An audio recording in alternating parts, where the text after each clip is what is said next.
महिलाएं इस दिन अपने बाल भूल कर भी ना धोएं, रूठ जाती है माँ लक्ष्मी, आती है गरीबी। नमस्कार दोस्तों, हमारे चैनल में आपका स्वागत है। दोस्तों, हम अक्सर स्नान को एक सामान्य रोजमर्रा की गतिविधि मानते हैं। कई लोग इसे सिर्फ एक दिनचर्या का हिस्सा समझते हैं, जिसके कारण वे किसी भी समय स्नान कर लेते हैं या कभी-कभी इसे पूरी तरह छोड़ देते हैं। लेकिन क्या आप जानते हैं कि हमारे पवित्र शास्त्रों के अनुसार स्नान एक अत्यंत महत्वपूर्ण और शुद्धकारी कर्म माना जाता है। वास्तव में यह हमारे सभी प्राचीन ग्रंथों जैसे कि पुराणों और शास्त्रों में एक विशेष स्थान रखता है। स्नान केवल शरीर की सफाई का माध्यम नहीं है, यह आत्मा, मन और शरीर तीनों को शुद्ध करने का एक आध्यात्मिक कृत्य है। जब तक हमारा शरीर शुद्ध नहीं होता, तब तक मन और आत्मा भी शुद्ध नहीं हो सकते, और जब तक मन और आत्मा शुद्ध नहीं होते, तब तक कोई भी धार्मिक या सांसारिक कार्य सफल नहीं हो सकता। यही कारण है कि हमारे शास्त्रों में कहा गया है कि किसी भी महत्वपूर्ण कार्य की शुरुआत से पहले शरीर को उचित स्नान से शुद्ध करना आवश्यक है। यदि ऐसा नहीं किया जाता तो उन कार्यों में बाधाएं उत्पन्न हो सकती हैं और वे सफल नहीं हो पाते। शास्त्रों में स्नान के लिए कई महत्वपूर्ण नियम और विधियां बताई गई हैं। यदि हम इन नियमों का पालन करते हैं तो न केवल हम अपने शरीर को शुद्ध रखते हैं, बल्कि मानसिक और आध्यात्मिक लाभ भी प्राप्त करते हैं। स्वयं भगवान श्री कृष्ण ने स्नान करने की विधि, सही समय, मंत्र और यहाँ तक कि बीमार व्यक्ति के लिए स्नान का तरीका भी बताया है। वह सभी पापों से मुक्त हो जाता है और उसे समृद्धि, सुख और शांति प्राप्त होती है। हमारे शास्त्रों के अनुसार जब कोई व्यक्ति स्नान करते समय विशेष मंत्रों का जाप करता है तो उस जल में पवित्र गंगा का वास हो जाता है और उस व्यक्ति का जीवन धन्य हो जाता है। जैसे गंगा स्नान सभी पापों को धो देती है, वैसे ही स्नान के दौरान मंत्रों का जाप करने से जल शुद्ध हो जाता है और उस व्यक्ति पर दिव्य कृपा बरसती है। भगवान श्री कृष्ण ने स्नान करने की विधि, सही समय, मंत्र और यहाँ तक कि बीमार व्यक्ति के लिए स्नान का तरीका भी बताया है। उन्होंने यह भी समझाया है कि स्नान के तुरंत बाद क्या करना चाहिए। इन नियमों का पालन करने से न केवल गरीबी दूर होती है, बल्कि हर प्रकार की समृद्धि और सफलता प्राप्त होती है। स्नान से संबंधित सबसे महत्वपूर्ण नियमों में से एक है ब्रह्म मुहूर्त में स्नान करना।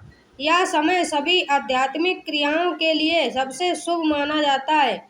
ब्रह्म मुहूर्त रात के अंतिम चरण में होता है, जो सूर्योदय से लगभग 1.5 से 2 घंटे पहले होता है। आमतौर पर यह समय सुबह 4 बजे से 5 बजे के बीच का होता है। शास्त्रों के अनुसार इस समय वातावरण में शक्तिशाली और दिव्य ऊर्जा होती है, जो आत्म शुद्धि और प्रार्थना के लिए सबसे उपयुक्त होती है। ब्रह्म मुहूर्त में स्नान करने से न केवल शरीर शुद्ध होता है, बल्कि मानसिक स्पष्टता और आध्यात्मिक जागरूकता भी बढ़ती है, जिससे पूरे दिन के कार्यों में सफलता प्राप्त होती है।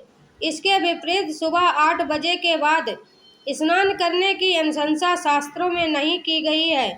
तब तक वातावरण में दिव्य ऊर्जा कम हो जाती है, जिससे व्यक्ति में सुस्ती और थकावट का अनुभव हो सकता है और उसका दिन निष्क्रियता में व्यतीत हो सकता है।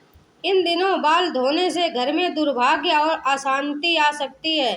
इसी प्रकार त्योहारों के दिन भी बाल धोने से बचना चाहिए और इसके बजाय एक दिन पहले बाल धो लेना उचित होता है। ज्योतिषीय दृष्टिकोण से देखा जाए तो अमावस्या, एकादशी और पूर्णिमा के दिन चंद्रमा अपनी चरम स्थिति या सबसे कमजोर स्थिति में होता है। इन दिनों बाल धोने से विशेष रूप से विवाहित महिलाओं के लिए पारिवारिक जीवन में समस्याएं उत्पन्न हो सकती हैं। यदि किसी महिला की संतान हो तो उसे इस दिन बाल नहीं धोने चाहिए। क्योंकि यह उसके बच्चे के स्वास्थ्य पर बुरा असर डाल सकता है। गुरुवार के दिन बाल धोने से बचना चाहिए, खासकर विवाहित महिलाओं को। ऐसा माना जाता है कि गुरुवार को बाल धोने से घर में दरिद्रता आ सकती है।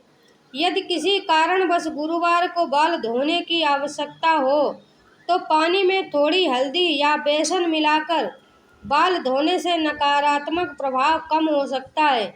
गुरुवार का दिन विवाहित महिलाओं के लिए बाल धोने के लिए शुभ होता है।